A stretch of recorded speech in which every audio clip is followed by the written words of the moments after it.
Hi, I'm Josh Gardner, co-founder of Verata.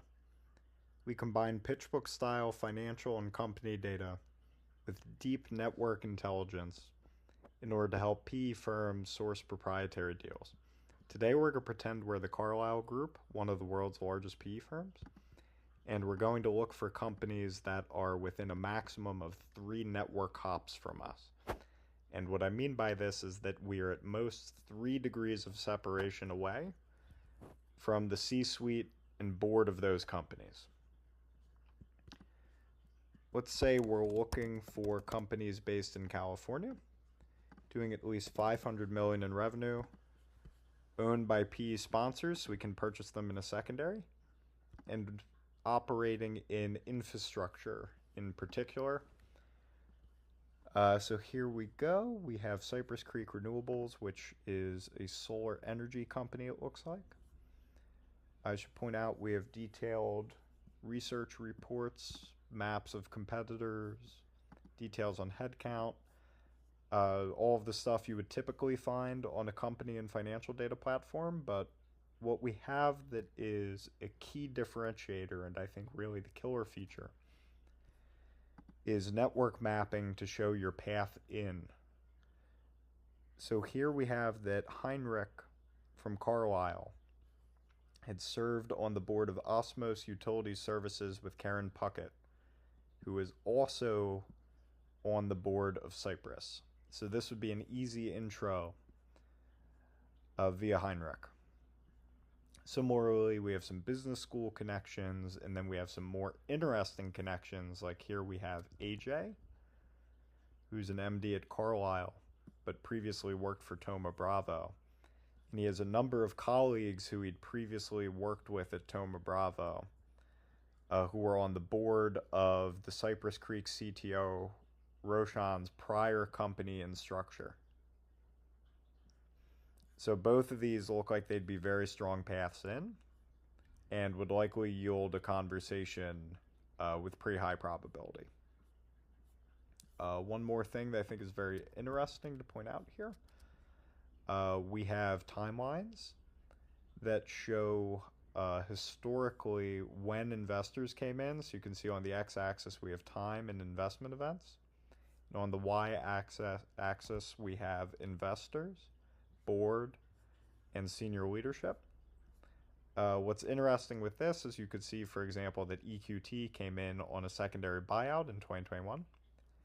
And then shortly after, Alex Darden and Karen Puckett joined the board. So this can be very telling in terms of the political structure of the board or who in senior leadership was installed by a particular sponsor. It can also be helpful for figuring out who was there during certain growth stages or certain critical transactions. One more feature to point out on companies.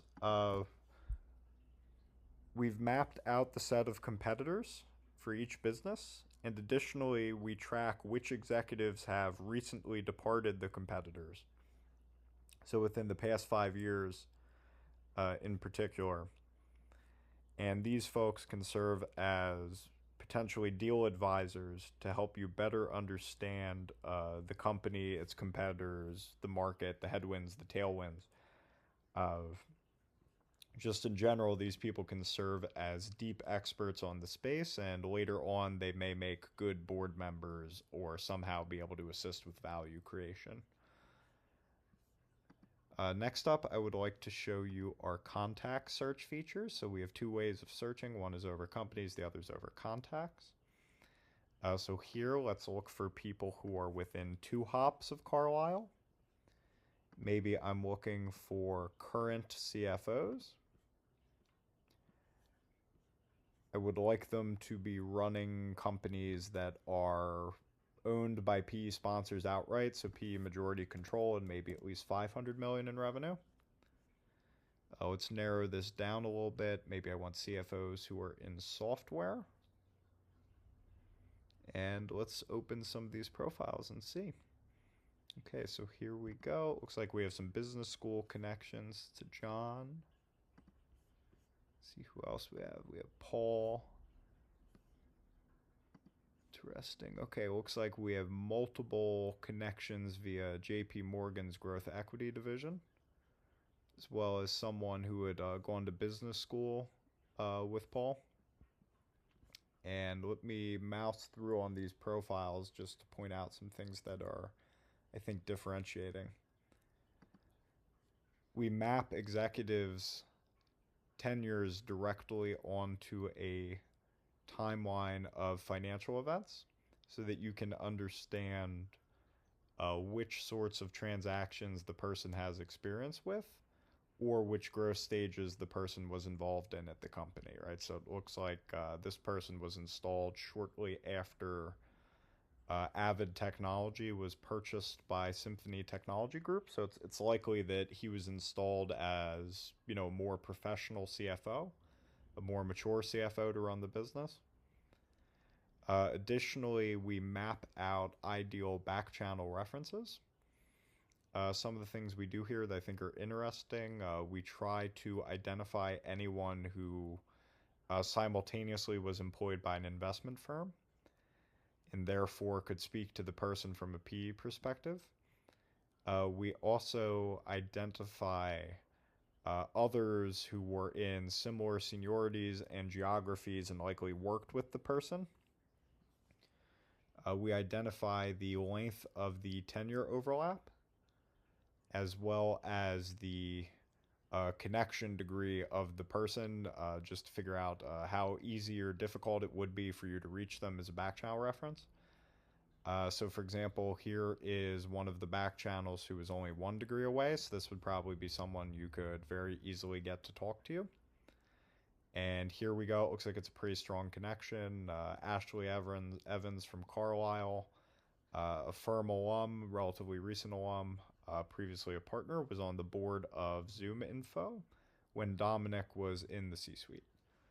So this would likely be a pretty good connection.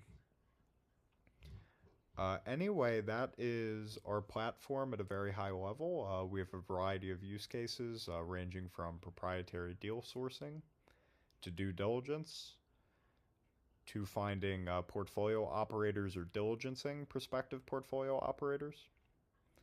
Our platform can be used by personas all across the firm, and in general, we're unlocking the power of your network in ways that previously would not have been possible. Anyway, I appreciate you listening to the demo video, and I would love to give you a live demo if there's interest.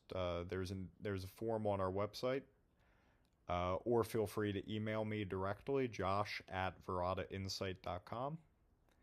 Looking forward to talking.